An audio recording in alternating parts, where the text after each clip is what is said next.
Welcome tonight, and the most important thing tonight, whether you're here physically or whether you're online, right, is the way you feel right now. If it's your first seminar, right, or if it's your 100th seminar, doesn't matter. Everything in life is about one thing, it's about the way you feel. And these things should be getting taught in schools, right? And the good news is starting to be taught in schools. I was just sharing there with some of my family members there. I got a message the other day on Instagram, okay? I get many messages come in, right? And some, Sinead answered a lot of them, but some are flagged for me. This message came in, right, from a school teacher. I won't say the school right now, right, until it happens, right? But she came in with a big, huge message, okay? A message about she follows the stuff, she likes the stuff, and she had a few lovely things anyway about the stuff that we do in Hello My Friend. But then she says, once a month we bring in someone inspirational, whether it's a poet, an artist, and you know, a lot of stuff was said. So I was expecting this to be a school, a secondary school, kids 5th year, 4th year in transition. She goes, would you please come down to the school and talk to them? My class is senior infants. I goes, what, senior infants? So I sent back a message, no problem. The youngest I spoke to so far has been 12 years of age. I did my son's club there last year. Then we did the 13s and we did the seniors as well. And I says, I never done 6-year-olds. But like, look how ahead of the game this teacher is. Forget about what I'm doing, forget about the stuff. Look at the way the teacher is thinking. Like if you told someone 10 years ago they were going to be meditating, somebody said, what? You know? Look at like even 10, 15 years ago, if people was training in the gym, we'd say, what's he doing? If someone was running the road, you'd nearly go, wow, good Jesus, tonight. You'd be on top of a bar stool having a pint saying, look at you, man. You know, now everybody's in the gym nearly, everybody's training, and now the schools, not just in Ireland, all over the world are starting to bring this stuff into their kids. This is what's needed for the kids. Teach the kids when they're young, teach them about gratitude, teach them about acceptance, teach them about life. Like I always say it, Earl Nightingale did a study in America. Out of every 20 people they asked, 19 people didn't know why they got out of bed in the morning. So let me ask you a question and don't answer it. Why did you get out of bed this morning? What happens when we're a kid? We jump out of bed, we're excited, we're full of enthusiasm, we go out the door, we don't care if our teeth is brushed or hair is brushed, we don't care about tomorrow, we don't care about yesterday, we're happy, we're alive, we're free. Then we go through life, I don't care if you're a multi-millionaire or on the social welfare, it doesn't matter. We go through life, we get caught up in the norm, we get a job. I start off, I remember I got a job in Coca-Cola, I was delighted with it, best thing ever. Straight out of school into a job through my uncle. And at the start it was great, with great buzz, getting a few pounds, being independent. Then after a while it was just the norm. Nobody told me be happy in the morning. Nobody told me be full of gratitude in the morning. Nobody told me that feeling is the secret. If I went into work and everyone was gossiping, I'd be gossiping. If everyone was fighting and arguing, I'd be fighting and arguing. I didn't have a clue, I just went along with what everyone else was doing. Then after a while it came like Groundhog Day. Jesus, tonight I can't wait for 5 o'clock. I can't wait for Friday to get a few cans and go drinking. Wow, jeez, I hate this job. And most people settle into that kind of lifestyle. It starts off as exciting, then after a while you're at a job, 20 years later, Jesus Christ, I'm still in the same job. There's nothing wrong with the job, but be happy in the job. There's nothing wrong with life, but be happy in the moment. Life is meant to be happy, life is meant to be fun. And that's what we do up here. We show people simple tools and techniques, how to live a better life. And a better life is about being happy, being peaceful, and being free. And what you'll see as the seminar goes on tonight, look at this shift in the room, look at this shift in the energy. We'll do a meditation tonight, and I love doing meditations, especially for people who've never meditated before. What do you feel in the meditation? And we have a few slides tonight. And we have a bit of new content as well, right? And check it out. To here, right? The power of belief. So, what's a belief? A belief's a thought you keep thinking, right? No. Fags, right? Watch this now, right? So, what if I lit up this fag right now, right? Jesus, what are you doing? I don't smoke, right? I did smoke before. I'd be like, but what if I just lit up this fag tonight, right? Think about it now, right? Everyone's saying, Jesus, what's he doing? Yeah, let me tell you a story. Do you know, in the 70s, and some people would, they used to advertise fags on the TV, say fags are good for you. Do you know in the 90s, when the fag companies were coming under fierce pressure, what did they do? They bought up all the food companies in America. The top scientists in the world were taught how to make fags addictive. Them same scientists now are in America to make food addictive. With what? Sugar, right? A lot of us know these stories. I didn't know though that them companies in the 90s bought all the food companies. Now, watch this, right? Let's go a step further. Do you know, now look at the power of words here now. Do you know that 5,000 people died in Australia 2 weeks ago from Snickers? Did you know that? Huh?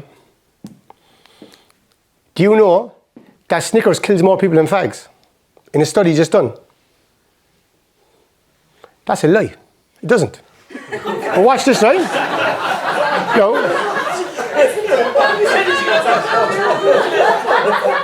Watch this now. No, right? Watch this now, right?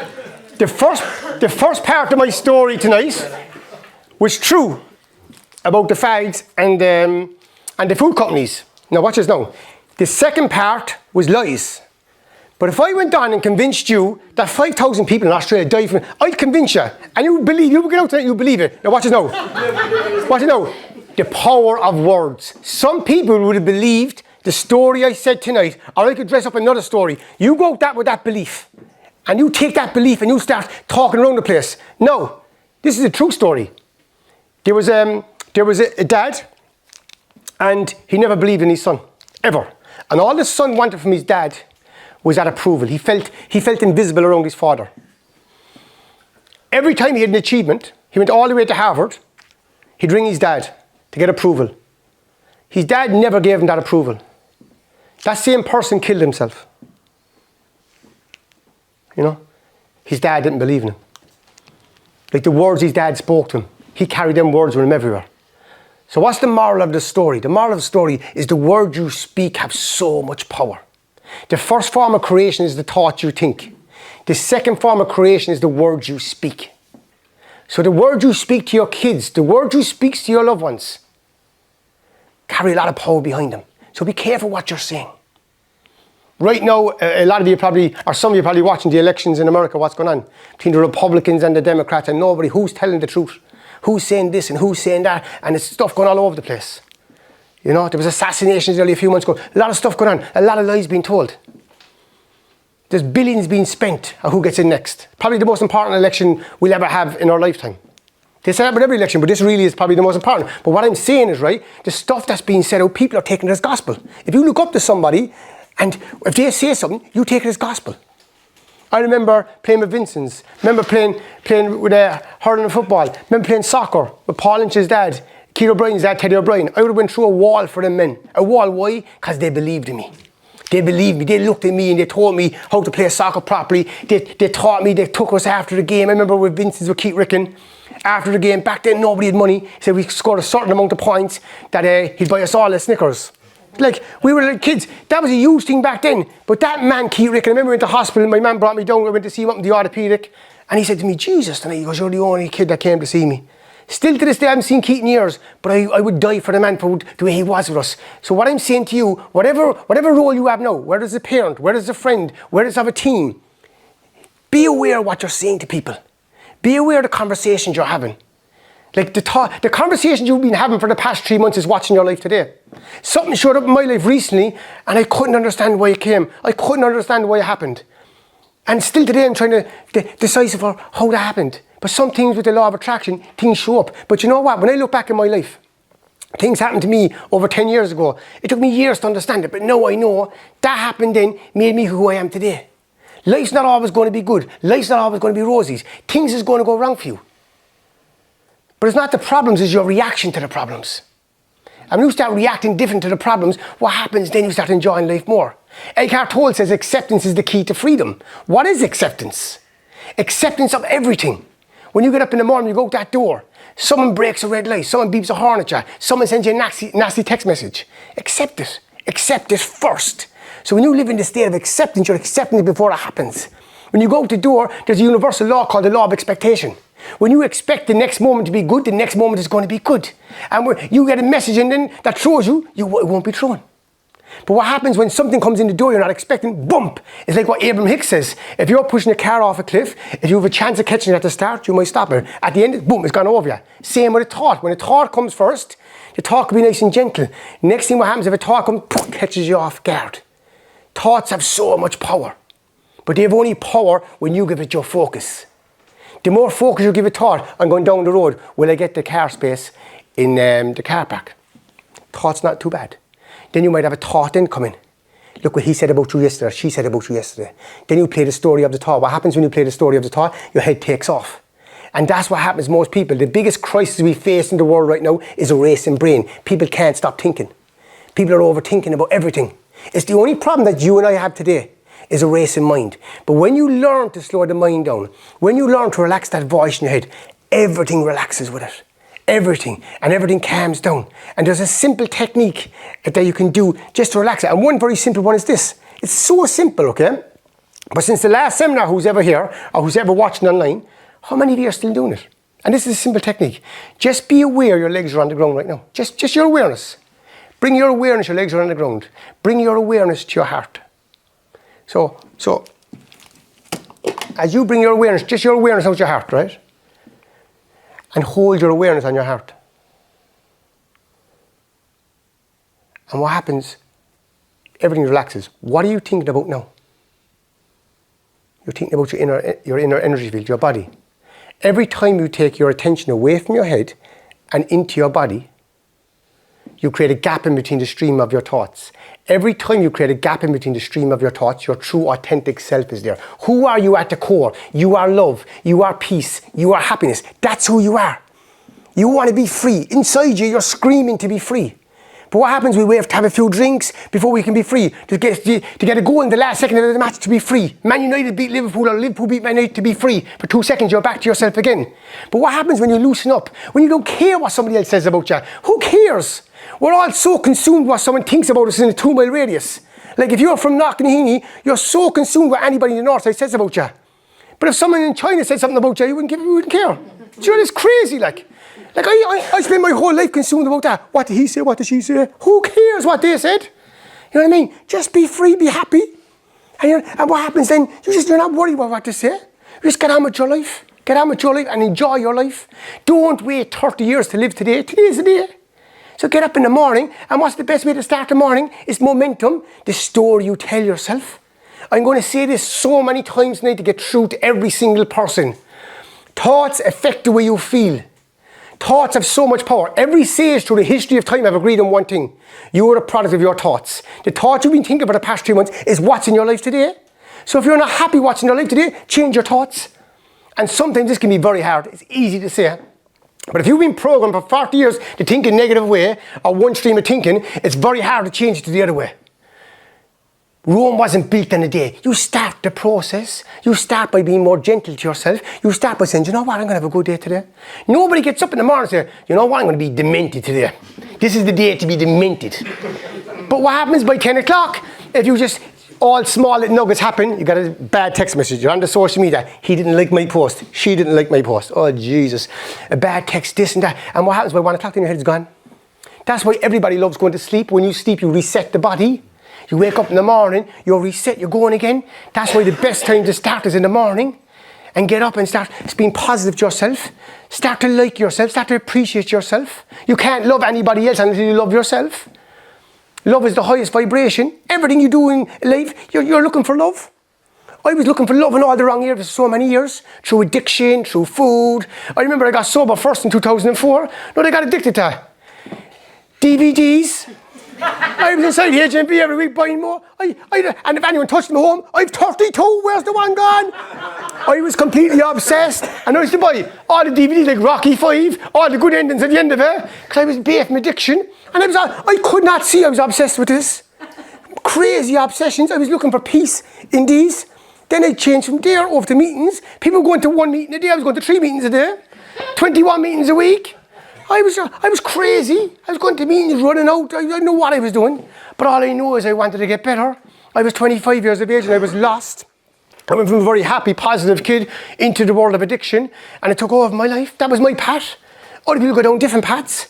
And then when I came across Eckhart Tolle, my whole life changed. Everything. I knew from the day I picked up that book that my life was never going to be the same again. I was only with someone this morning, right? Going through all this stuff came up this morning. I actually went and did something this morning I would never do. I'm so into Abraham Hicks and Eckhart Tolle. He once suggested somebody else to me to go to see and speak to, and I did. A complete different method, but I was open to it. Why not? And the lady said to me, like, I know this is different to what you've believe in. I goes, listen, I'm open to anything that works. Anything that can improve me, go for it. I remember I went into the fellowship, they said, go up to Mount Melry. I was up Mount Melry, I didn't know what I was doing. I was up telling them all my life stories and everything came down to I was going to be cured. I was worse. But you know what, I done it. You know what I mean? And that's what life's about. I'm up here now tonight. Like, sometimes I don't know what I'm going to say. I goes off script, I goes on script. But who cares? It's about being happy. It's about enjoying your life. You know what I mean? And sometimes life goes absolutely pear-shaped. I probably one of the most difficult years of my life. But that's my life. You know what I mean? Like, I'm not sitting down saying, poor me, why me? Because I did that for years. Why, you know what? Someone said before, why not you? Remember I was talking to my son last week and something happened to my son. And he said, why is it always me? I met him the next day and I goes, Evan, why not you? He goes, what? I goes, why not you? I goes, there's other people there. I goes, your sister has scoliosis, I says. Look what she had to go through. This person had this and this person had that. Some people don't even wake up. Some people have no legs and they can't even see. Because I never thought of that with Dad. You know what I mean? So it's like, whatever deck of cards you're dialed, it's your deck of cards, and sometimes the card's not nice. There's a saying in the fellowship I go to, if we all put our problems on the table, we'd all take our own home. You know? And that's why I'm blessed. I never mind break my own enmity. I never break anyone else's. I'm blessed I went to that fellowship when I was 25 years of age because I knew nothing about myself. Nothing about myself. I didn't know who Paul was. Didn't understand myself. I didn't understand my mind. Then over years I started understanding who I was as a person. And then when I came across Eckhart Tolle, and then I went from Eckhart Tolle to Steve McGowan, then other people came into my life. And you know what? Bit by bit, I started changing, started understanding who I was. And that's what life's all about. Life's just about enjoying yourself. I just signed up to Stevie's. I didn't go to Stevie's retreat in years and years. I was going to one myself in January. And you know what I said? I'm actually going to cancel. I'm not even going to do it. I didn't promote it, so I'm not going to do it. I said I'm going to receive one myself. I didn't go to one myself in years. Just go up to learn more stuff. You know what I mean? Go up to understand myself. So myself and Breffy are going out in January to Stevie. I was only talking to him a while ago. And I can't wait to go up. Can't wait to go up and spend 3 days with him. You know, you want to see what he does at his retreats. Breffy's in for a great laugh. I'm very mild what he does, like. But you know, we'll have a great crack. So I better get back to this. This is very good here, right? I'm going to explain frequency in a way I've never explained it before, okay? Okay, you always hear me speaking about imagination. Like, some people say imagination is the biggest gift a human being has. So what is imagination? Imagination, as a kid, you're sitting down, let's say you're watching soccer, Roy Keane scored a goal in the World Cup, or Ray Houghton if it was back in the days in the 90s. You're out in the front and you believe you're Ray Houghton. Celine Dion is on, you believe you're Celine Dion in your mind. That's your imagination, okay? Einstein says, like, imagination is more powerful than knowledge. But what happens as kids, we use our imagination. This is what I'm going to explain to the kids. I'm going to let them go into their imagination so much. Like, think of a girl with a doll. You believe you are the doll. But what happens when you get older, imagination is only for babies. That's not for me. Jesus. Like, imagination is for all of us. You can go anywhere in your imagination. And your imagination is one of the most powerful intellectual faculties. Another one is perception. And the key to everything is perception. But before I go into it, everything is frequency. Now watch this with frequency. I always say, as you think thoughts affect the way you feel. And as whatever way you feel, then you're emitting a frequency out into the universe. Okay, let's explain frequency differently. What's the frequency of love? Just answer this now yourself. What's the frequency of hate? What's the frequency of anger? So straight away you're understanding, angry, okay. Perception is represented in frequencies. Now watch this. Let's say you came from a household, this is not a blame game now, a household, and you were told, right, you're not good enough, or a neighbourhood.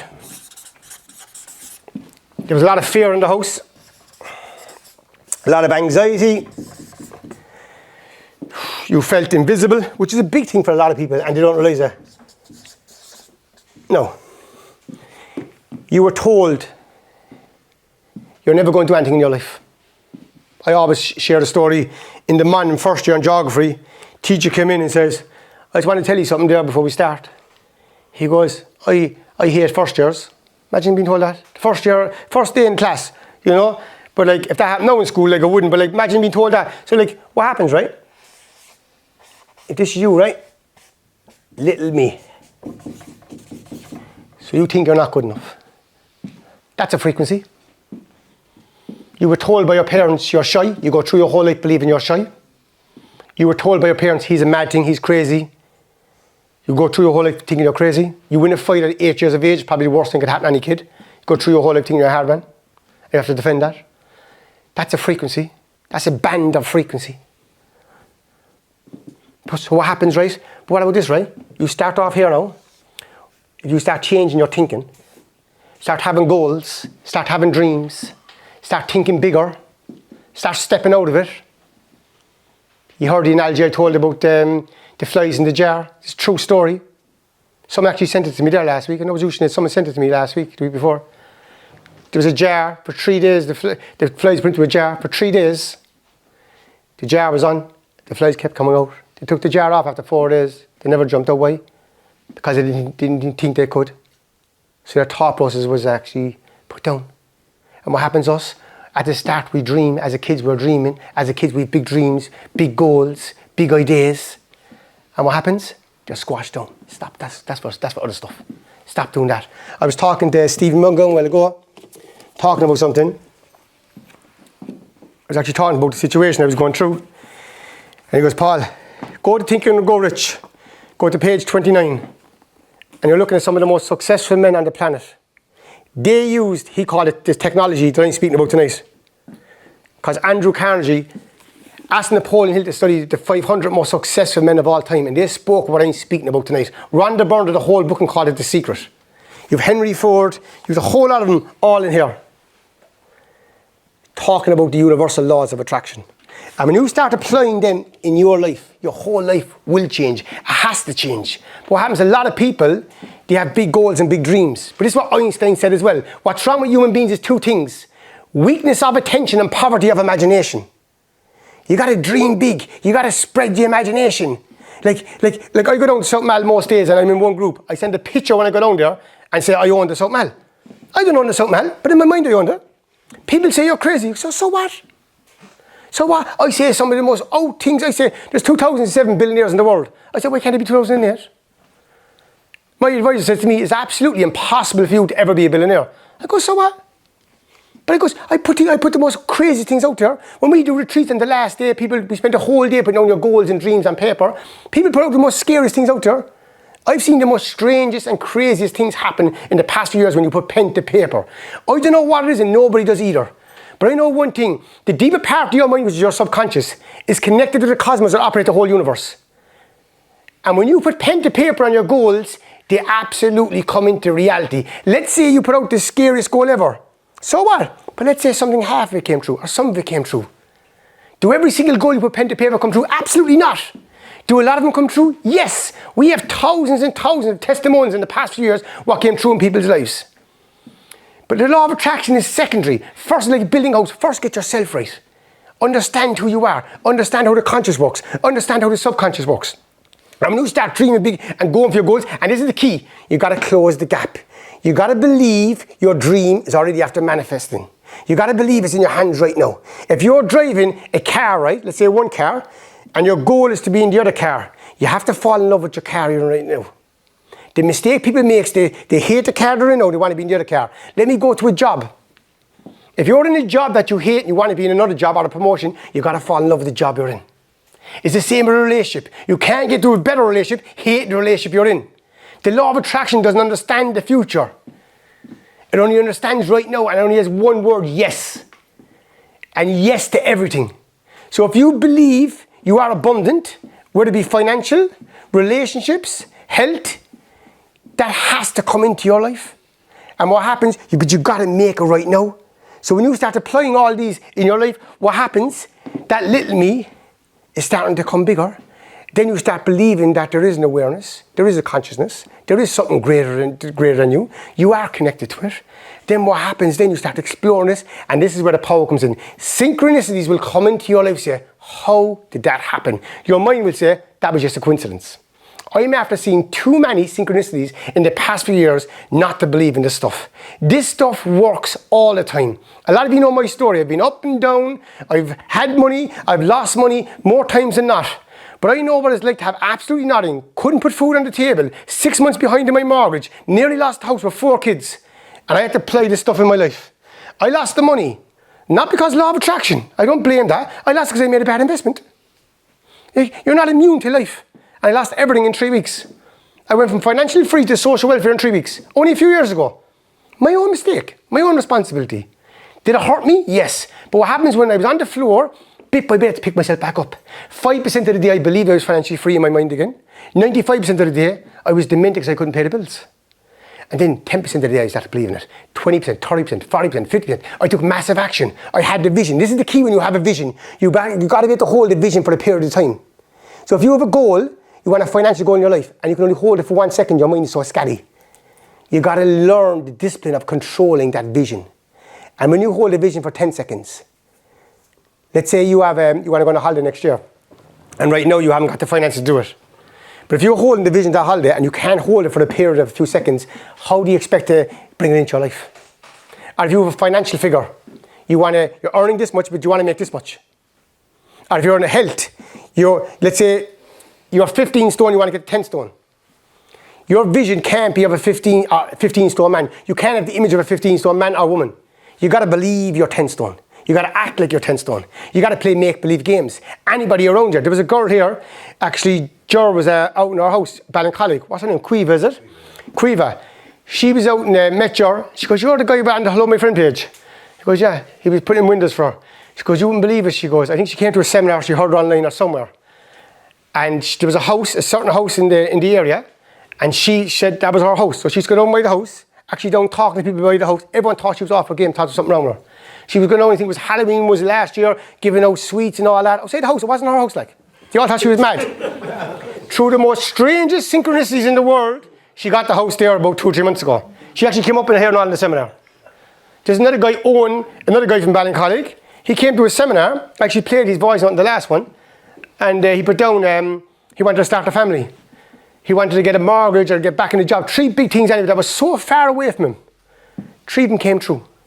I don't know how many people put down they're going to do a photo shoot at the retreats. And they've all done them. Change jobs. There's so much things happen. So this stuff works. Then you might say, it's not working for me. Examine how you feel. If you want to know how this is working in your life, it's the way you feel. Because what happens, thoughts produce electrical energy.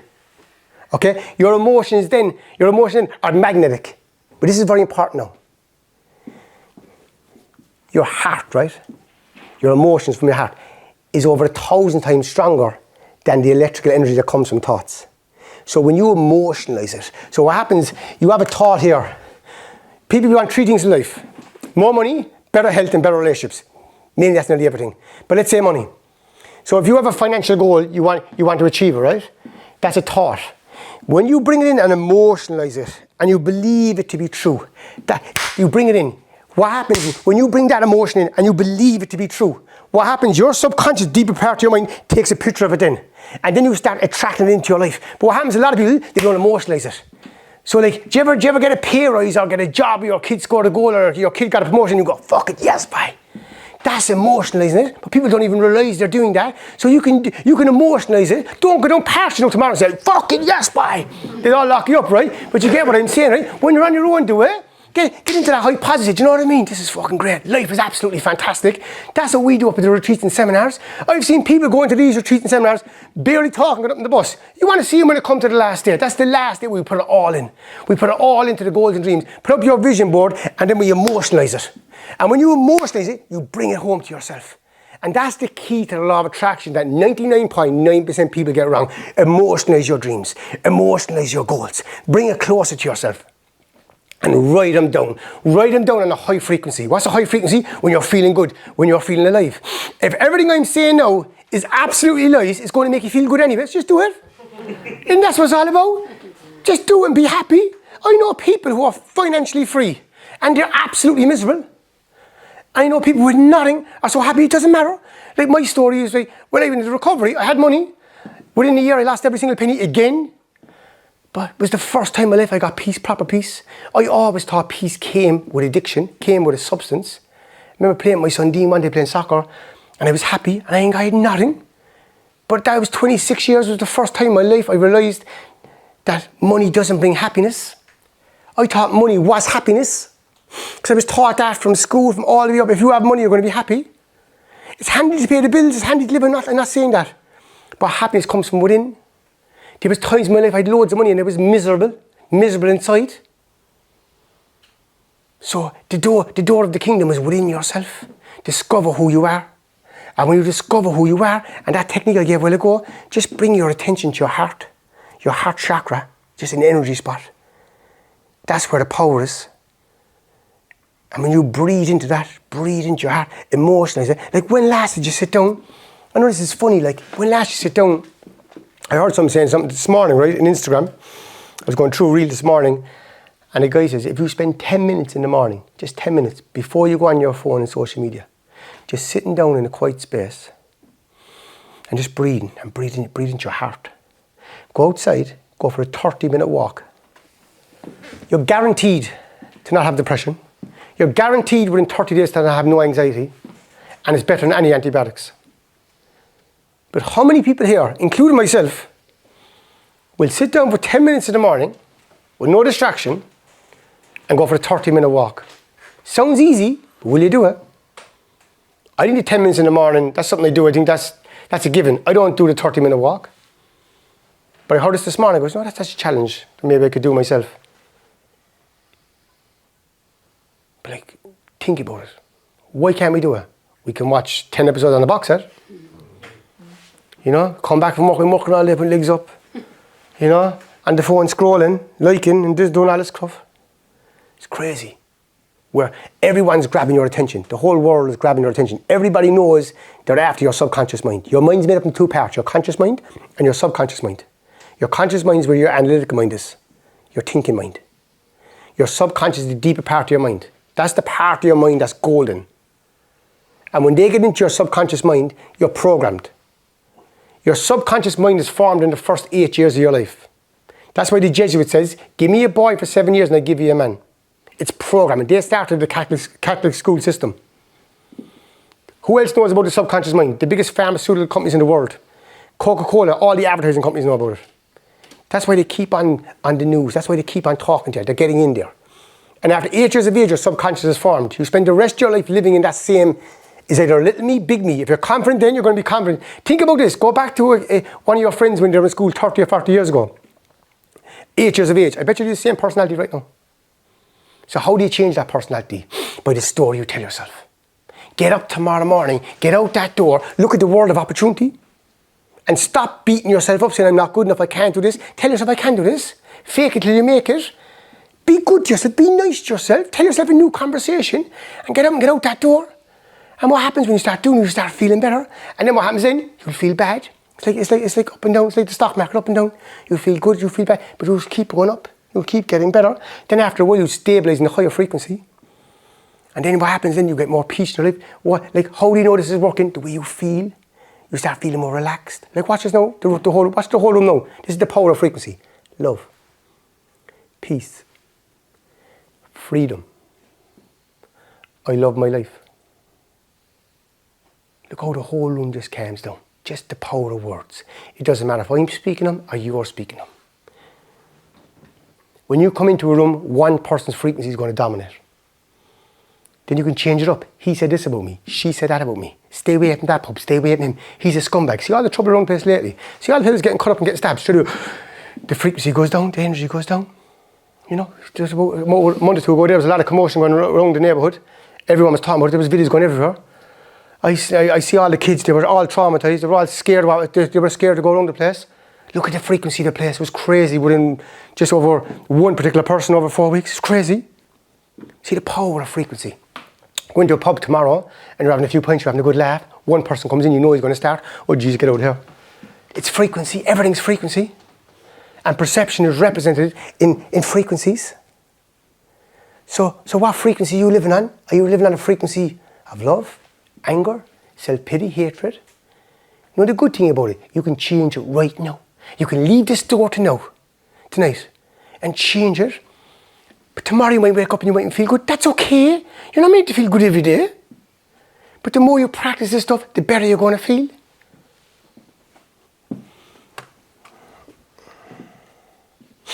This is powerful here. I love this one by Rhonda Byrne. If gratitude was a mandatory subject in schools, we would see a generation of children advance our civilization and bring peace to the world. That's the power of gratitude. It's so, so powerful and so, so misunderstood. Bring gratitude into your heart. Tell your kids about gratitude. When you bring this stuff home, bring it home gentle. What we do there now, when I go with the kids every night going to sleep, when they're with me, I've got them all a stone there recently. I had stones in my room, and I give them a stone each, okay? They pick the stone. And so when we go up to bed, they tell me 3 things they're grateful for and 3 goals they have.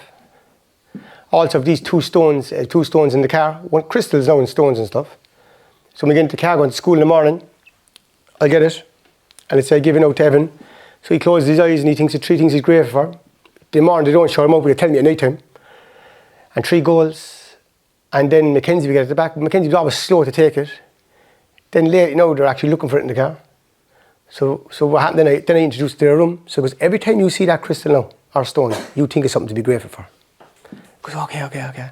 And there's one thing that Mackenzie, for a while, she was, over this one particular thing, she was never grateful for it. Never, she couldn't see the meaning why she was grateful for it. Then the night going to bed, she said why she was grateful for this. I goes, Jesus, and I couldn't believe it, the turnaround, And just teach them gratitude. Does that make them perfect? Absolutely not. But you're just giving them a bit of an edge. Out there on social media these days, you see all the pressure, all the bullying on from all the other kids to do this, and kids at this age are starting to vape and they're starting to drink like we all did at their age. There's a lot of peer pressure around the place. But now if you drop these little nuggets into them, bit by bit, you give them a better chance. Can you imagine if we got it at their age? And you might think they're not listening. They'll come back in 6 months in the year and they'll start going, I remember we used to meditate there years ago down the caravan, and at the start they used to all laugh at us. Then after a while they come in, they're just meditating. Just a normal thing to do. Doing all these seminars at the start, it was crazy. Now all their friends are on it. I know it's okay. It's amazing the way things change over time. You keep being you, keep doing your best, keep putting your foot forward. And whoever you're around, remember your responsibility.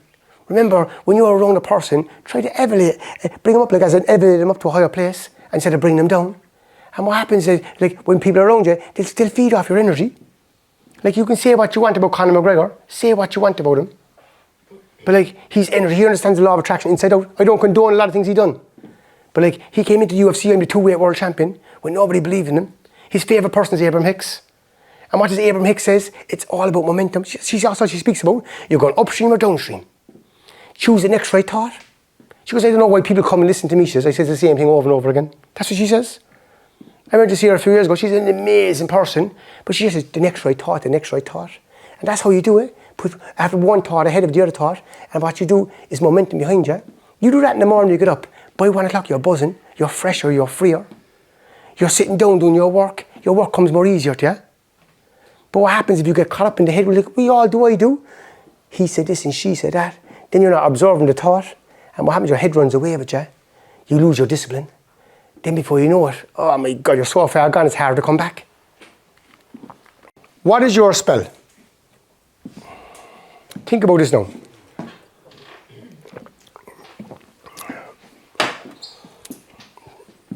That's why they called spellings before spells, originally. We all have spells. The words we speak are actually putting spells in other people. Have you got a spell of lack? A spell of insecurity? A spell of poverty? A spell of abundance? Because if you go around up in your head and you're looking at somebody else, it's grand for him, it's not for me. You're actually casting a spell on yourself. So why not change that spell on you?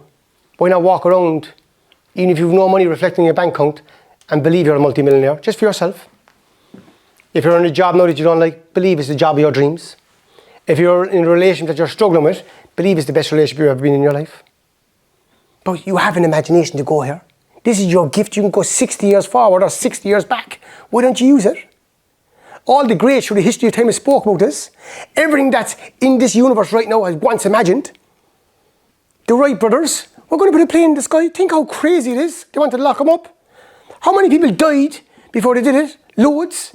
Edison failed over 1,000 times with the light bulb. But why he persisted? Everything in this universe is already created. It's already created. It's already in vibration. All you got to do is close the gap. So everything you can conceive in your mind, you can achieve in physical reality, but your belief stops that. What's a belief? A thought you keep thinking. Everything I'm saying is the same thing in a different way. All these speakers are saying the same thing in their own way. Life is magic. There's magic within every single person. Eckhart Tolle said it.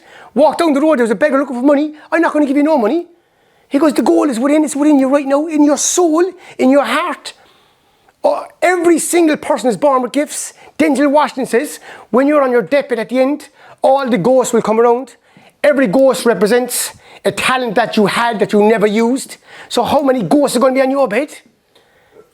How do you discover your talents? How do you discover your purpose? By your intellectual faculties. Have a goal, have a dream. Someone told me before, I have no goals, I have no dreams. Then you start thinking about it, start writing about it. Oh Jesus, yeah, I forgot about that. Another thing we did before was success memories. I remember one guy said to me, I have no success memories, I can't remember nothing of my past. A lot of people, you know that, I can't remember 8 down because they don't want to go there. I go, can you remember your communion? Yeah. Can you remember your first love? Yeah. Can you remember playing hurling football? Yeah. So we were having dinner, and we all had to shout out a success memory. And we all kept shouting them out. The fella who hadn't done it at the start, when we finished after an hour, hang on, I have one more. But when you start going there, you start bringing it all up. That's another amazing technique, success memories. What are your success memories? Can you remember 20 years ago or 30 years ago when Sandy came into your life for the first time? Sounds crazy. Playing the toys, happy out, didn't care about nobody. Meeting your first love for the first time, to be all noise in the room, you hear nobody. Your first child, you know. So many things happened in your past, but this is the key. Don't be attached to them. They're just success memories. Everything comes and goes. Nothing is yours, nothing is permanent. Life will come and go, and you'll have things, you'll lose things, they'll come back. Don't be attached, because when you're attached, what happens? You're creating more pain. Okay, right? Everyone knows, right? Everybody probably should know Michael Jordan, right? And when you hear someone like Michael Jordan, okay, you hear someone with huge success. Probably the greatest, not probably, is the greatest basketball player ever. You know, every title he got, he won. People talk about LeBron James saying he's just as good as him. Listen, who knows? But listen, the man is special. But like, we go through our whole lives, right? And we are scared to fail. We put our kids into school, and we're all guilty of it. We try to protect them. We don't want them to go through what we went through. One of the main things you'll be telling your kids, fail and fail big. A friend came to me just a few months ago again, and he's about opening the business. He had a big goal, a big dream, and he kept on procrastinating about it. I said, why don't you do it? Charlie, what if it doesn't work? I said, so about opening another one? You know what I mean? Like, just go for your goals, go for your dreams. Like, the biggest risk in life is playing it safe. Like, if you want to achieve great things and go and do some amazing things, you gotta step out. You gotta have big goals. You gotta use your imagination. You gotta go for it. You gotta go for it. Like, what we should be teaching people in schools is being an entrepreneur. At 37 years of age, I knew nothing about residual income. What is residual income? Having multiple sources of income. I knew nothing about it. Nobody ever taught me in school. I was told in school, go to school, be good, okay, get a job and play it safe. And that's it. And there's nothing wrong with schools. Like, before, there was no such thing as free education. Only the wealthy got educated. And when you try to bring in free education, they said it will never work. They class people as intelligent or not. And now we have free education. It's absolutely amazing. So I'm not criticizing it. What I'm saying, we need to change the way we teach. We need to change our mindset. Tell kids, go out and open their own business. Why not? Go out and do your own thing. And what's multiple sources of income? I didn't know about this till 37 years of age. I was at a seminar up in Limerick. There's a man there called John Boyle. He owns Boyle Sports. He's a billionaire. And I was saying, how can he give a lecture? I was saying, I didn't understand. Then he started saying things that really resonated with me. I go, right, okay. Next thing, a man came up from England. And this next speech he gave changed my life. He said, I'm worth 10 million. Straight away I said, cheeky him to say that. Because I had nothing. Who do you think he is? My judge again in my head. And I was after again at this stage of my life. I lost everything again. A habit I have. But I better change my words. Made everything again. Anyway, that was 2015, right? And I was actually just on a comeback myself. I was on a comeback. I went over to Portugal. I was told about this thing called cryptocurrency. And I was told it's a scam, it's no good, forget about it. But again, right, I was told by my business partner in Poland 8 months ago about something called crypto. I knew nothing about crypto. Nothing about crypto.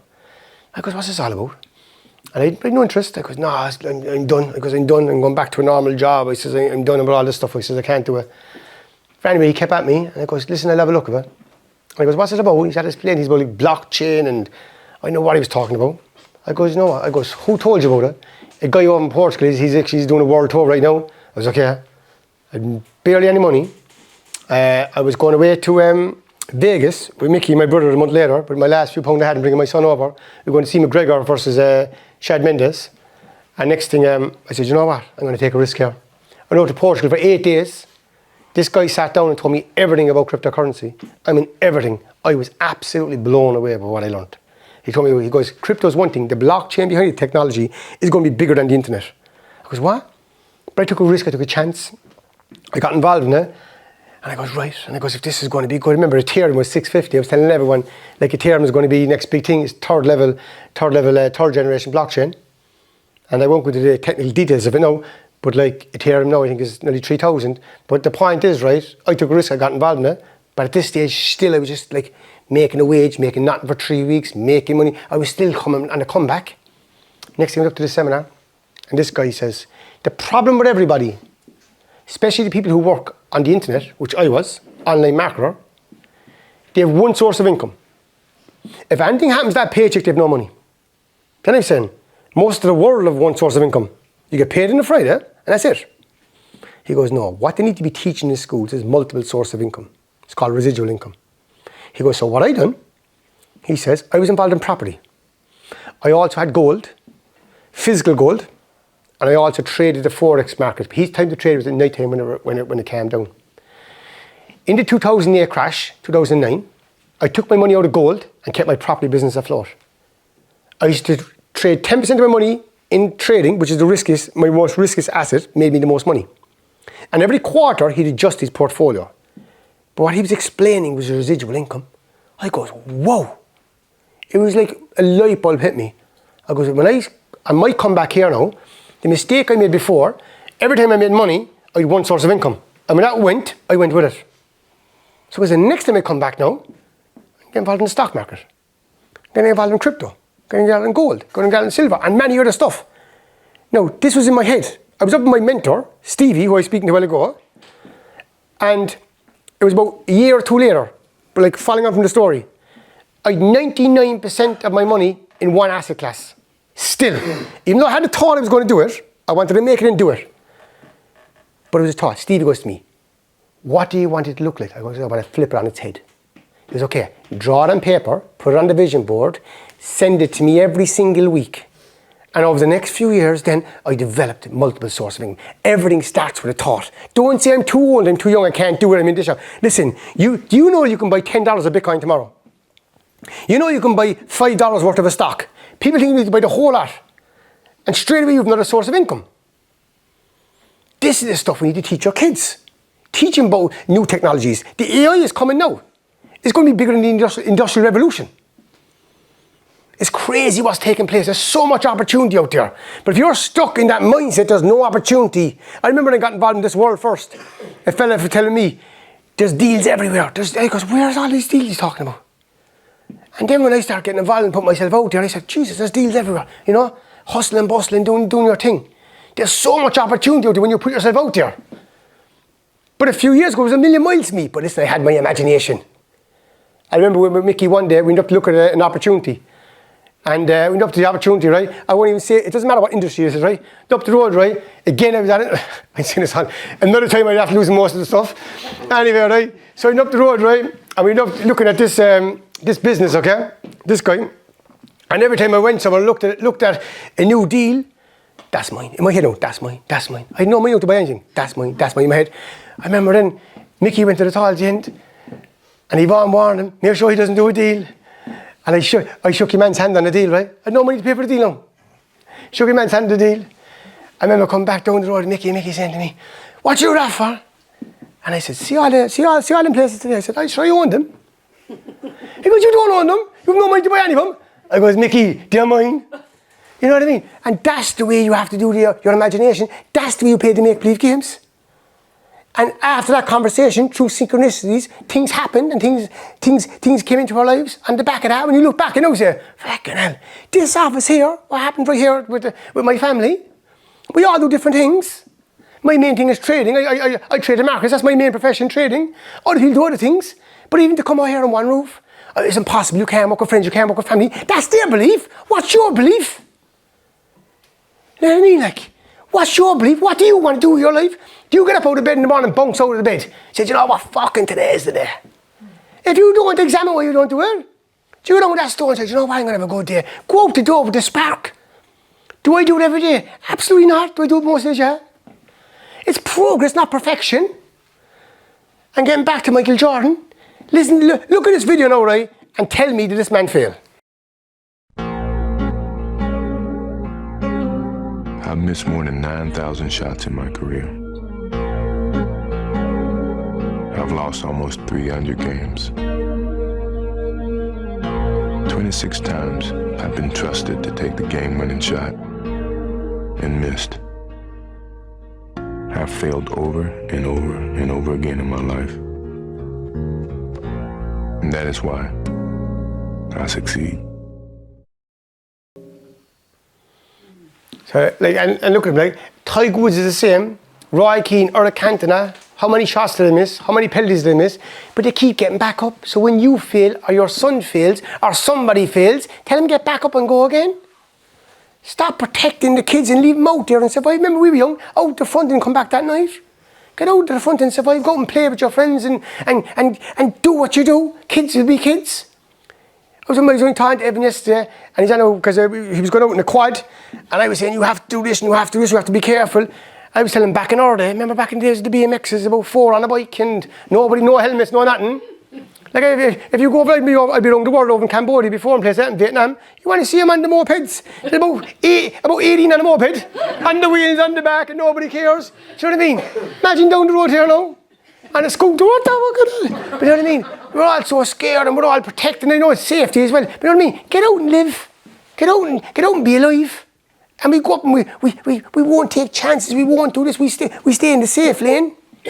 The safe lane is fine, but like, I'm not saying now you go tomorrow and go to the boss, the job is gone, good luck. You know what I mean? You stay in the job, you love the job, you're in with the goal of another one. You love the relationship, you're in with the goal of another one. Use your imagination, use your gift, it's the greatest gift you have. If it's good enough for Einstein, it's good enough for you and me. The Edison brothers, the whole lot of them. Life is for living. This one here, right? 3 ways to harmonise the heart and the brain. Listen to the videos, right? I'll do it in injustice reading out. Is Greg Baden. I absolutely love him. They've developed 3 very, very simple steps that allow us to harmonize the heart and the brain. It's a shift in focus, a shift in breath, and a shift in feeling. Shift in focus from the world out there into the heart, slower breathing. While the focus is in the heart, while we're breathing slower from our heart, focus a positive feeling. When we change the way we feel, we're actually shifting the chemistry in our bodies. Over 1,300 positive biochemical responses in the body from shifting from our mind into our heart, number 1, breathing slower, and feeling a positive feeling such as gratitude. Just from 3 minutes of that process, the immune system is strengthened more than many antibiotics. We awaken the longevity enzymes, we trigger the healing of the telomeres, and you decrease the cortisol levels, the stress hormones, by about 23%. And those effects will last up to 6 hours after only 3 minutes of doing this. This is how powerful we are. So like, you could look at this, like, you guys, and they're all saying the same things different ways, right? The power inside every single human being is incredible. We're magnets, we're balls of electricity. Like Joe Dispenza now is doing tests. He had people in one country getting scanned when people in another country are meditating on them, and you can see the healing and everything, all the frequencies changing within them. There's people going to his seminars, I mean, call them big retreats, there's 2,000 at a pop. The tickets are gone within seconds, right? He's doing healings with people sick in the middle of the floor, and they're getting up and they're going, right? This stuff is happening. This stuff is not out there anymore. This stuff is science, it's been proven. And people all over the world are doing it. We're a part of that. If it's good enough for them, it's good enough for you. Touch into your inner child. Believe in yourself. Believe that you can achieve whatever you want. But the most important thing is believe you can feel good. Like one of my favorite techniques is this technique, right? And again, some of you are doing it, right? But ask yourself now the question when I'm explaining it now. How well are you getting on with it? This is for me, it was the greatest technique I ever learned off Eckhart Tolle. This is a thought, right? This thought could be anything today. It could be a situation you have going on in your life. Let's say you're in a job, you're not happy. You're thinking about moving from the job to another job. You're just not happy, right? So this is a situation, a load of thoughts. This is a thinker. Will I move? Won't I move? Will I get another job? And he said this about me and she said that. Tomorrow, it could be a different situation. It could be your kid got bullied. I'm going to do something to him, or he's getting expelled out of school. There's so many different situations, right?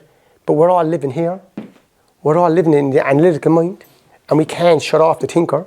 When human beings first came into civilization many, many years ago, if they had a problem, they'd think about it once and put it away till tomorrow. But what's happening over thousands and thousands of years of conditioning is the thinker is after growing into a virus. It's called your ego, your false sense of self. It's an illusion. And now it's very normal to have a busy head. It's very normal to not to be able to sit down and rest. We're in the gym, we're running here, we're at home, we're having a cup of tea, we're on the phone, we're just fucking... If you had a camera to watch stuff over an hour at home, you'd be saying, what a looper.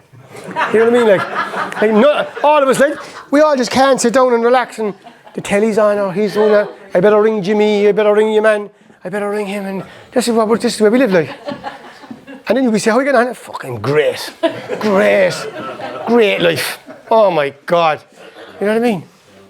Like, we're all demented. And that's the truth. You know what I mean? Like. Now let's get undemented. So, how do you get undemented? Affirmations. So, okay, right? Now, if you have a problem, right? And we're all discovered tonight now we have loads of problems, right? But if you have a very difficult problem, right? Like, this is absolutely a simple but powerful affirmation. Anybody who's new to this stuff, Louise here, oh my God, what an amazing person, right? And this is one of her most famous affirmations. Whatever the situation you have, all is well. Out of this situation, only good will come. I am safe. And just say it over and over and over again. If anybody's well online, once these slides, or any slides we've done in the previous seminars, send us a message only on Instagram, and Sinead will pop it to them, right? Some people like the slides after we do the seminar. But this is very, very powerful, okay? The power of affirmations. Again, what's affirmation? We're saying it all night. The story you tell yourself, the words you're having, the conversation you're having inside yourself. Now, the next one is absolutely brilliant. So, it's my name is, whatever your name is, right? And only good things happen to me. So, like, if you can say this, like, starting off now, right, is a bit of an exaggeration, right? They say 100 times a day, right? Say this 20, 30 times a day. So, my name is Paul McCarthy, and only good things happen to me. You're affirming over and over and over again. And what you're doing then, you're getting into the subconscious. And this is so, so important, right? So, for anyone who never saw this before, nearly everybody saw it. It's not a snowman. So this is a conscious mind, right? This is your subconscious mind, right? This is the key to everything. It's the key to your whole life, right? For the first 8 years of your life, you would know a conscious mind. We are the first species through the history of time to have a conscious mind. Before us, all the previous species had no conscious mind. So the first 7 to 8 years of your life, right, is where you're programmed. So you're programmed by your parents. You're programmed by your society. You're programmed by the news. You're programmed by what you hear. That's why they got them into school so young. They're getting them programmed. Okay? And what's that program? The program is it fear? Is it love, what you see in the home? And we're not blaming your parents, we're not blaming anybody. But whatever you were fed for the first 7, 8 years is what you are tonight. Is it love? Is it peace? Is it go for your goals? Whatever it is your program. And after 7, 8 years, your subconscious closes. And unless you know what to do, you live in that program for the rest of your life. If you haven't got the ability to be conscious of your thoughts, somebody else is programming you. The news, the phone. There's people paying billions and billions of dollars in Wall Street, in Silicon Valley, on them phones to keep you addicted. The kids addicted. They just after passing a bill in Australia, it's gone through to get passed in Australia, to ban kids from social media till they're 16. In China, you can only play games for a certain amount of time. This is going to come to the rest of the world too. But what happens, the big game companies are paying so much money to politicians not for this to happen. Same with the fags years ago.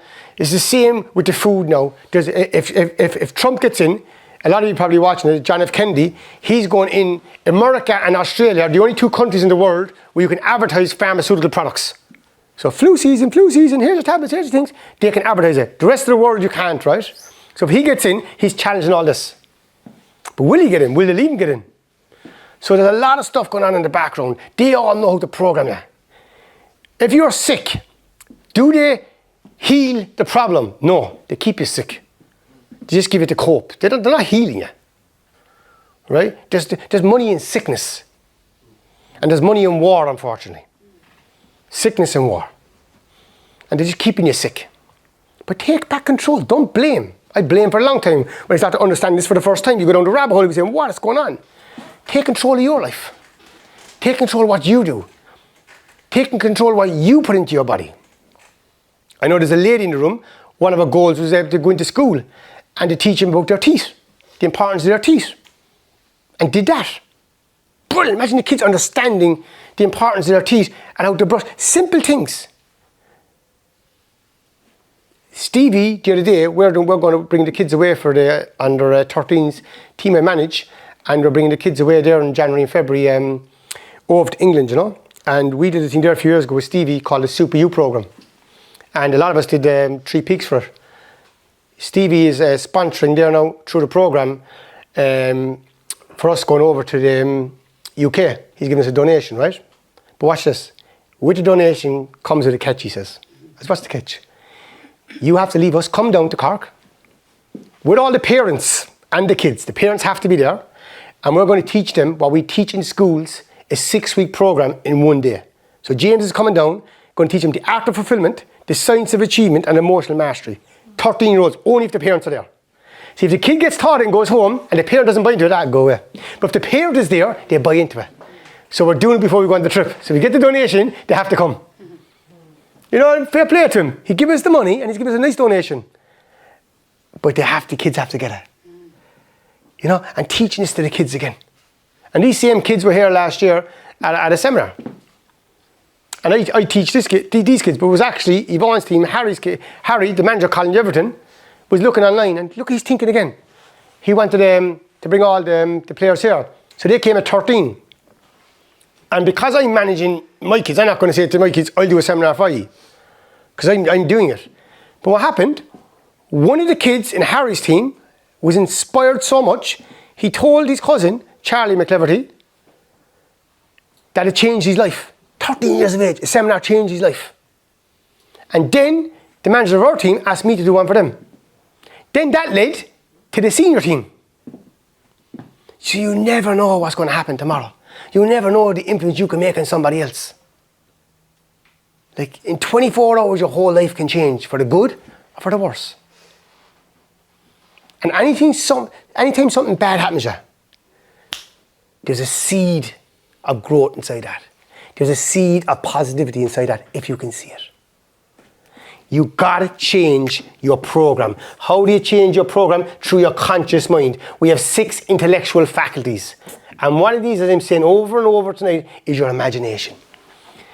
And the story you tell yourself, what you feed yourself, okay, with your thoughts, into your subconscious, will manifest in this physical world. If you go around somebody, right, and somebody's very negative, and they're really driving you crazy, you let them control your subconscious, because you're accepting all their negative thoughts. If you lift your awareness and lift your frequency, they'll either stay in your life by coming up to your frequency or go out of your life. They won't stay in your life because frequencies will stay around the same frequencies. If you want to know what kind of character you are, look at your 5 closest friends. That's your frequency. But when you elevate your frequency, it's not, I have a better frequency than him. No, ring your man, John, I have a better frequency than you. You know what I mean? It's not like that. But when you elevate your frequency, you're going to attract more people into you that matches your frequency. That's the way it works. Like I remember there, we were doing a charity, something for charity there with Stevie a few years ago. And the guy involved in the charity was Adsum. What an amazing charity. So we were doing stuff in Africa with schools, right? So if you pay for the school, he'll match the school. Imagine this now, right? The man's a billionaire. He meets nobody. So I said to Stevie, I'll do the school, no problem. But I goes, I want to meet you, man. In the middle of COVID, he goes, your man don't meet no one. I go, so I said, listen, I said, I'll do the school, but I said, I have to meet him. He said, what do you want to meet him for? I goes, you know what I want to meet him for, but don't tell him. So anyway, right, I got the meeting. I went up, all the way up to Belfast, in the middle of COVID now. Barely got up there, sat in the meeting, your man comes out in a van, you wouldn't think, no, you have 2 pennies. Sat in the meeting anyway, he come in, he said Stevie, his son who manages the charity, he's Gavin, and he was there. He goes, what you want? I goes, I just want to be in your company. He goes, what? I goes, yeah. And there was never so much tension in the room now. He goes, I don't understand. I goes, you have a family business, I heard. And next we started talking. We got into it and the whole lot, and then I made a joke over it. Next thing at the end, he says, you know what? He says, if we're ever up in Belfast again, he says, I don't give up my number, but get on to Gavin. He said, we meet again for a cup of tea. Because I really enjoyed that there. And he gave me some advice on what I was doing with the business and stuff like that. You know, I just wanted to sit in his company because he was a billionaire. And why not? Why can't someone from Knocknaheeny sit in his company? So who cares? Do you know what I mean? Years ago, I would have never done that. I wouldn't have had the confidence to do that. I wouldn't say, sure, he looked down at me. So there's nobody better than you, and you're better than nobody. Get that into your head. It's an equal playing field. And if somebody thinks he's better than the other person, then you know where he's at. And this guy met me, you know, very humble guy. Like, no shit, no nothing. You know what? I learned so much from him. You know? And he's still doing this. And we actually done that project. And only recently, what we announced in the Opera House, I didn't say this public yet, we done another 2. On the back of all the funds from the Opera House, every penny was donated, and there's another 2 schools being built right now. On the back of that.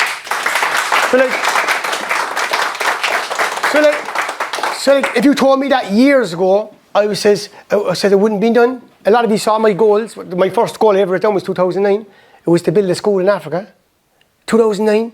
I had no money to build a school in Africa, but I had the dream. Where did I see that? I never knew up to a few months ago. The man who helped Glenn write, Glenn wrote the book, but the man who published the book with him came up here to the office to me, and he asked me about the school. We talked about the schools, and I heard it years ago, but I kept on telling me, I'm young, I'm going to build a school in Africa one of these days. I kept on saying it. And it was Bob Geldof when he got them all together. Remember that film there recently, got all the stars together, right? And they did a big thing about Africa. So I saw that on the telly years ago, and it stuck in my head. Amazing, it came years ago. Because people say, why Africa? Why not something like Africa was in my head? So we went away, and the family, we did 2. And now on the back of the Opera House then, all the funds came in, and now it's gone for another 2. So we did 1, and he's doing another 1. That's 4. I remember I was at a retreat with Stevie in 2000, and I think it was 20 or 21, when all this has been done. And he asked me to speak about it. I wouldn't do it. And then we came around to the end, right? And I was kind of, he was doing the retreat, of course, but I'd be always chiming in, doing my bits and pieces. Next thing I was telling them all, what's your goal? What's your goal? What's your goal? I was going, what's your goal? I was 100 miles an hour. Next thing we stopped. Stevie goes, what's your goal? And for once I was stuck for words. He goes, And he would have to nudge me already about the school. And then I said, to get more investors for Madagascar. That day, another 4 investors popped up, because I said it at the end of it. So that was another 8 schools. So Stevie said to me, if you don't speak about it, how are you going to inspire other people to do it? And then Stevie sent me a message last year on the back of me. He did 2 as well last year. And James, recently, a lot of you don't know this, James raised 80 grand recently up in the north, okay? And he's after putting out for a few schools. So now there's schools all over the place being done over there. You know what I mean? And that's momentum. And why not Africa? We were doing stuff in Belarus there a few years ago, and we were over to Belarus, and people were saying, yeah, why are you going to Belarus? Why not Belarus? We were going over there. Tom McInerney went over there 26 years ago to be Santi for the kids that get no support from the government, fell in love with the place. I went back to every single year, and we went over there a few years ago. I remember, we go over here, you have to raise 5 grand yourself, go on the flight, pay for everything yourself. We went over there, I was lucky enough and fortunate to bring my daughter the second year over there, and they could pick anything what they want to a certain price. Like, you know, and one year, the one person got an urn, the second year I'm back, the same person got an urn on board. I could not believe this. They get one utility a year when they're 18, that's what they start their life with. And you want to see the joy in their face. I have some videos I must bring up in the next seminar. One guy collects dinkies every year, and we've gone back dinkies, and I did a video with him. You want to see the gratitude he had for bringing us toys. And then unfortunately, over what's going on at the moment, we can't go there. Over what's going on at the moment, we can't go back there anymore. Can you imagine Tom, 26 years left going, can't go there anymore? We made a commitment to go there every single January. Nobody is now. He's over in Ukraine now doing other amazing stuff. There's some people out there that are doing extraordinary things. And all we do is tap into it. We just tapped into it. We did another thing there with our kids. Is one of the most satisfying things I've ever done in my life was this. Again, through Stevie. The same charity had some. We were trying to do something to give back for Cork. And he says, would you be able to raise some bikes? I goes, what are the bikes for? He goes, to bring water in and out of the community for doctors and teachers and stuff like that. Second-hand bikes. Everybody has second-hand bikes. So we got all the kids, all our own kids, to go into school. We'd all leave the stuff from, they knock the door. 70% of the people surviving less than $2 a day in Malaga. And did the whole script. Why did they raise one bike or 100 bikes? We told them they raised everything. I remember we were up in George's place, right? We counting the bikes. Like, I still remember this to this day. And I kept on saying, we're going to have 100 bikes, we're going to have 100 bikes, we're going to have 100 bikes. The law of attraction, 100 bikes, 100 bikes, 100 bikes. 2 weeks out, we had about 10 bikes. So I got into the van one day, and we had a WhatsApp group, and I went around the whole place with 10 bikes, and I was saying to them, what are you doing today? I was getting all the guilty ones. What are you doing for the kids today? And I kept on going. Next we got momentum, and Mick gave us a plug on the radio, Mick McCarthy, very good to us. They were dropping bikes up to the last second. I'm just all live in a video.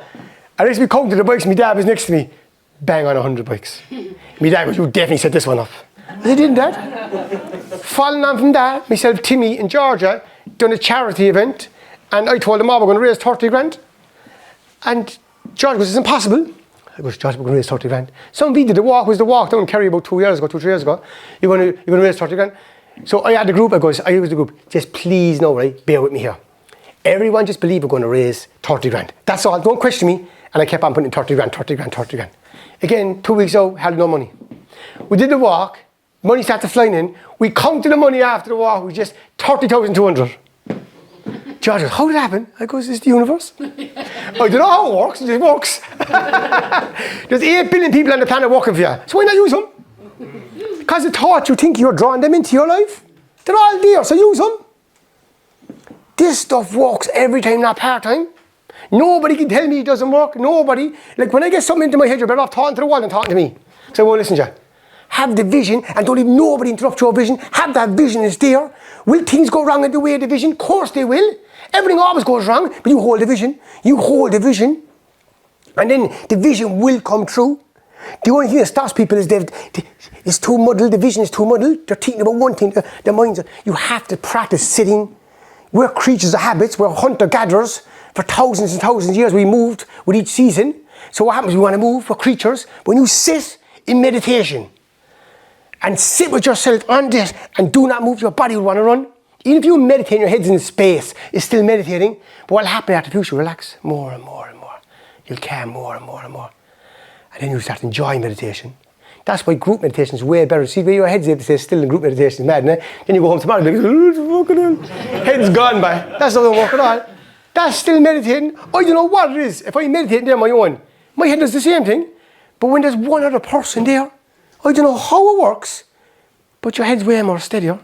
It's crazy. It's crazy. Like nobody in the world, knows how consciousness works. There's not one person, Abraham Hicks, Eckhart Tolle, knows how the cosmos or the whole universe is connected to your subconscious. So that means every single person here has a subconscious. You're connected to the cosmos that operate the whole universe. That's the power within you.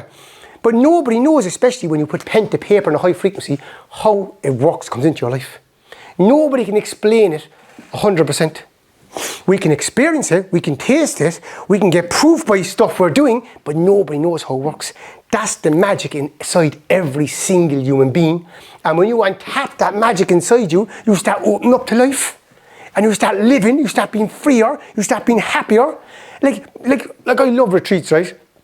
When you see someone on the first day and the nerves and how they're getting on, even coming to your first seminar can be daunting, right up here, right?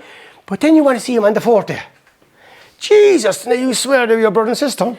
Crazy stuff like, but it's mad, and you know what? Every single time it happens, And I love it. You go up in the bus. We went up to one retreat there a few years ago. I never forget it.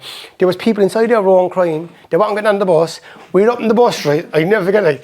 And normally, like, you have a few people in the bus, like Sinead, no, Roy, and Glenn, rocking the place, and everything is buzzing. But this was a different bus. People were barely talking to each other, and I go, whoa. And I was with someone, I goes, watch this changing. Because I get a buzz off that then. So like, I know what's going to happen. So I get a buzz off it. It was the only retreat ever where there was not one high positive for the whole retreat. Sunday, they did it themselves. Teresa said to me up there, this was the most healing retreat ever that's come into Annam Cree.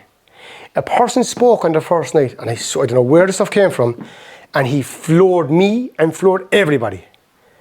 And it was like, it's a thing in the fellowship you do your 4th and 5th step, it was like, stuff came up, like that was very deep. And I even came in and says, guys, anything I've ever heard at a retreat, I've never heard it back. You know, it's like a sacred place, you don't kind of speak what goes on in the retreat. But he encouraged other people who were going through a lot of trauma to come up with stuff. I mean, no, there were, like, everybody was in floods in the first hour of the day. It was just one of these ones. And if you went up in that bus, you would have been worried, would people even come into the retreat? It was so bad. You want to see him on the last day. Like, my first ever retreat was with Austin, who now owns Annam Cree. With Graham McCarthy. I went on to open businesses with Austin. Same with Graham. Some of my best friends I've ever met were on retreats. And I'm still connected today to him. It's amazing what takes place. Like, if you ever get the opportunity to go on one, go on one. Whether it's with me or somebody else, if you get the opportunity, go on one. Like, I'm going mad. Like, as I said, I would do one in January, but I didn't put it out there and promote it. But you know what? I just said, you know what? I need one myself. So I have to do eight of them in 2 years. And they take their toll on you. Like, there's no 4 days. Like, when you receive your treatment, you come back, you feel great. But when you're giving them for 4 days, 16 hours a day you're going, it takes a lot out of you, you know? And I said to myself, just listen to your body and just go and receive one. I can't wait to go to one in January. Can't wait to go and receive one, you know? And you come back down after retreat, about 2 or 3 months you're floating. It's crazy the way you feel when you come down. I remember talking to a few of you coming down, talking to one of the lads, I won't say it now who is, one of the lads, and he came after the retreat and he goes, I'm not going round no one. I goes, why? I just want to keep what I have. I don't want no arguments. And that's the way you be, like, you want to stay with him, Jesus Christ. I remember when I was doing all this stuff first, and I was inside the office when the seminars were going, remember I came back doing seminars after drinking after 12 years. So you can imagine I was out there 4 years drinking and I was traveling all over the world working and stuff like that. But when I came back around this information, like, I remember I started doing the seminars, I needed them more than anybody. I remember before the seminars, I was going to a fellowship, I couldn't even read out a book because I was come back after drinking and my nervous system actually crashed on me. And I couldn't read out a few pages on the book. I couldn't go into a meeting and sit in a corner, I had to sit by the door. This was only a few months before the seminars. So how I came up and did that was beyond me. So there's some of the fear somebody's coming in that door for the seminars, like, was unbelievable in my soul. So they were good, they were just as good for me as anybody else. And what happened is then I was doing them, I was getting back into it and all that stuff. Started getting this peace back in my life and this contentment. And I remember every time I get the peace, it would come now, right? I might get away, it might last a half an hour. But I remember getting the peace, I'd run out of the office. I'd run away, I might want to be listening to Gabby. But you know what? Then what happened then, right? I started chasing the peace. That's not addiction. Okay. What happens when you chase something, you won't get it. It's like getting a bad bag at 3 o'clock in the morning, it's gone. Let's get back to the seminar. Oh. I better change after this again. We're going off topic again, Johnny.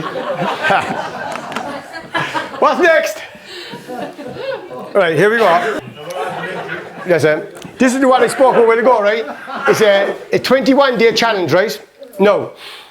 Who explains this the best is a guy called Bruce Lipton, okay? He'd be Greg Baden's buddy who spoke there a while ago. And this is a 21-day challenge to everyone, including me, right? And this is something I do most nights, right? Most nights. 10 minutes before you go to sleep. Like, we live in different frequencies, right? And during the day, there's beta frequency, there's alpha frequency, but theta frequency, another word for theta is hypnosis. That's why hypnosis is so powerful. Like, you close your eyes, you're getting hypnotized, you're off the fags, it's repetition. What happens, this is very important now, when you're in theta frequency, your subconscious is open. Your subconscious is open when you're in love, when you're feeling peace, when you're feeling calmness, when you're meditating, it's open. And when your subconscious is open, you take everything in as fact. And so what happens when you're in theta frequency, just before you go off to sleep, put in about your day tomorrow, how good your day has been. Like, you're going to have a great day, things are going to work out for you, you're going to get a break in work, that email is going to come through, that bonus, that car, that relationship, whatever you want, right? Do it 10 minutes before you go to sleep, right? When you go off to sleep then, right, you're actually sleeping with them thoughts for the next 8 hours. What I always do when I go to sleep, right? Okay, you wouldn't believe me, because I go to sleep about 3 phones. So what I do, right, I have actually one thing on it, it's like a fan, it's like white noise, right? But then I have another phone, right? And I have a law of attraction playing, because when you're asleep, you're in your subconscious. So I have a money law of attraction playing. That money comes to me easy, plays for an hour and a half every single night. Okay? And so I have these things going on in the background as I go to sleep. So what I'm doing is I'm programming my brain all the time, for success, for money, for relationships, for everything, right? Program it all, and then you go to sleep with it. Then when you wake up in the morning, you wake up better. And let me prove this to you.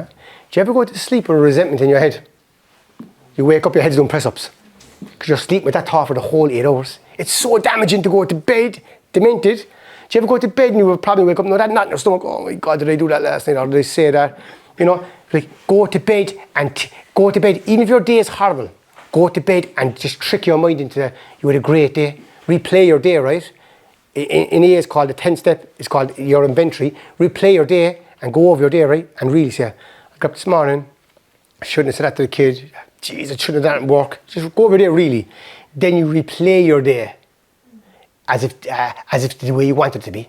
Jeez, that was great, I done everything right. But then you're going off to sleep. You go off to sleep and you're just being grateful, your gratitude, and next thing, I advise everyone, if you can play something on the phone, but make sure your phone's in airplane mode now, because you don't want the signals off the phone coming onto you.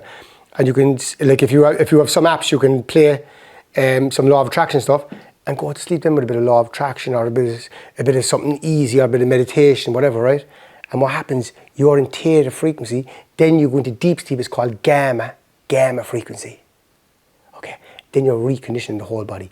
21 days, and I promise you, I'll bet you the way you'll feel will be amazing. And again, you'll change your life. But I've done this before, right? Then I defaulted back not to doing it. I meditated before, then I defaulted back to it. If you don't keep on practicing, it's like going to the gym. If you go to the gym and you train just on one arm, you won't do it. Like, why? Because you need to grow 2 of them. Same with this, you have to practice it. And if you don't practice, you forget about it. Same everything in life. This guy, Kevin Trudeau, he got locked up. Got locked up in America, right? He got involved, right? In America, there's all these brotherhoods, okay? All these different societies. You know that most presidents from before came from all these societies, right? And they teach people a law of attraction. He brought the wealthiest men in the world over to the Alps a few years ago. His CDs are online, there's about 20 CDs. I advise anybody, this man is so educated. They locked him up in America over a thing to do with food and stuff like that. They locked him up because he went against the government, started saying all these things, right? They locked him up, right? I think he's still locked up, right? But if you go online, right, Kevin Trudeau, and you get his CDs, they're on YouTube as well, they're absolutely amazing. Amazing, right? He speaks about the law of attraction. He speaks about how all these brotherhoods, how they attract, how they get the kids in young, get them trained up. This was like secret societies for years. They never told anybody else about it. That's why Rhonda Byrne called it secret. Listen to this man here. What Albert Einstein and Thomas Edison discovered, and they discovered, and people in the secret societies knew, that the brain is actually a transmitter and receiver of frequency. There's specific things you do with your mind so that you can transmit a frequency. And when you do, the whole universe moves heaven and earth to make it come into your existence. So if a person wants a new car, if they want a better job, whatever it is that they want to manifest, they can do it. They need to know how to use their brain and turn that frequency so that it actually comes into their life. You can virtually create whatever you want in your life. You can have, be, or do whatever you want. Yes, a group of people came to me and I got inducted into the organization called the Brotherhood. Hey, the Skull and Bones is at Yale. Yeah. We know that's a secret society. The Freemasons are a secret society. The Bilderberg Group is a secret society. These are all not so secret anymore. What goes on inside them are still secret. But the fact is, when you're in, you actually learn how to, we call it manipulating energy. Another way to say it is you're taught how to use your brain and focus your frequency vibration to create in life what you want. You're virtually a magnet. What the show tonight's like, everything I'm saying, show you some people speaking about it, and like a lot of the previous presidents in the United States back now before the 60s were all in these societies, and they were, to get to the top level of society, then you'd be ready for the president. So they were all groomed to be there. And like, they taught everybody about the mind. They taught everybody about the law of attraction. And like, it's amazing stuff with this guy. Then he ended up getting locked up. So when he spoke out against the system, you know, so it's crazy. Like, he's in jail, he'd be actually writing letters out to people and stuff like that, you know. And the last time I followed him online, I saw that on the reel the other day. It was a few years ago, so I don't know where he stands right now, but I know he was locked up, you know. Amazing stuff, amazing, because he spoke out against the system. Right, I want to prove to you right now how everything I said tonight is true, besides a few thousand people dying from Snickers. Or Mars bars. Imagine someone told Rhonda, or that turned it off. Your man's talking about Mars bars. I tell you, there won't be a Mars bar on the north side. Give you all to eat them, they wouldn't care. So, okay, I'm going to show you a technique, right? And this technique, right, do you ever procrastinate about something? You have something you're putting off for the last few weeks, few years. I'm going to show you a simple technique that I use in my life all the time. This is one I never fail to use, okay? It's a visualization technique. So I want you to think of something now, in the next few minutes, that you've been putting off. A big one for me recently was in the back of my car. You know, I have all stuff in a box. And I changed cars there recently, so I had everything thrown into one box, and it was just a big mess, right? And I just wanted this done properly, okay? So I also had a few credit union books in it for the kids that I kept on saying, at my notes every day in my diary, I must get the kids to do the credit union themselves in future, right? I kept putting it off. So watch this now, right? Putting this off now for weeks. I got the car, I know it was like 2 months ago. I goes, right. So what I did last week, I held a vision every single day that the kids have the credit union books and they're going to the credit union, and I have the box all cleared out, right? So I held the vision for a few days, nothing happened. But I kept holding the vision, because every time I got to do it, oh jeez, I couldn't tackle that now. Next thing, I was going to open the quad with Evan 2 nights ago, and next thing, couldn't find the key for the container where the quad was. I go, shit. Watch this now. Shit. Didn't have a clue. The last thing I taught him was this technique. Going out with Evan now, and geez, he'd my head fried to go into this quad. I was, what am I going to do? Anyway, the quad was put off anyway, I couldn't do it till the next day. Next thing anyway, I was on to Glenn's van and stuff like that. And I go, what am I after doing? So I goes, okay. I've gone to fill in the container, get a spare key, get all that sorted, right? In the midst of that, before I did that, I goes, when I changed the car, didn't I put the key all into that box in the boot? So what did I do, right? Emptied the whole box. In the meantime, got out the credit union box, cleaned the whole box, never thinking about all this, did the whole thing, have the books, the kids, the whole lot all sorted, delighted with myself, got this box done. There was no key in the box. Right? But my point is this, right? It took me to lose the key, so I got 2 keys cut the next day out to go with the container, got it all sorted, right? Got everything out in the quad. Right? But it took me to lose. So the law of attraction worked in a mysterious way. That's what happens. It took me something to be done over here. I have the box fixed, that is putting off for ages, everything is sorted, and that's it. So my challenge to you is this. You could have a cupboard at home, or you could have a drawer at home that's just pure clutter.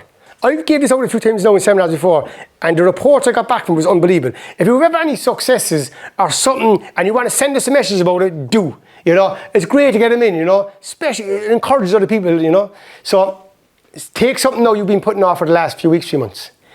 From tonight, just hold the vision, that's all it do. For the next 3 days, every time you think of it, it's done. And what way would you act if it's done? Nice one, buzzing. If it's a closet at home, whatever's the clothes out. Like a lot of people, the immersion, all the towels, everything's all over the place, right? You know, especially the women, the mother, not the fellas. But like, I guarantee after 3 days you'll do it. And that's showing to you how powerful the law of attraction is. Because people always say, but how does it work? Like, give us an example. There's your example. Now, listen to this one from Oprah Winfrey. Create the highest, grandest vision possible. So I asked women to write me their wildest dreams and tell me what their wildest dreams were. Our intention was to fulfill their wildest dreams. We got 77,000 letters. And to our disappointment, we found that the deeper the wound, the smaller the dreams. So many women had such small visions, such small dreams for their lives. Imagine when we paid off the debt, gave the house, gave the trip to Egypt. The attitudes we got from the women who said, I just want to see you. And some of them afterwards were crying to me saying, we didn't know, and this is unfair. And I said, that is the lesson. You needed to dream a bigger dream for yourself. That is the lesson. Hold the highest vision possible for your life, and it can come true. So like you see many different people tonight saying the same thing in a different way. Like, dream big, dream scary, and stretch the imagination. Like, I think a huge thing is having, there's a book there somewhere called The Magic.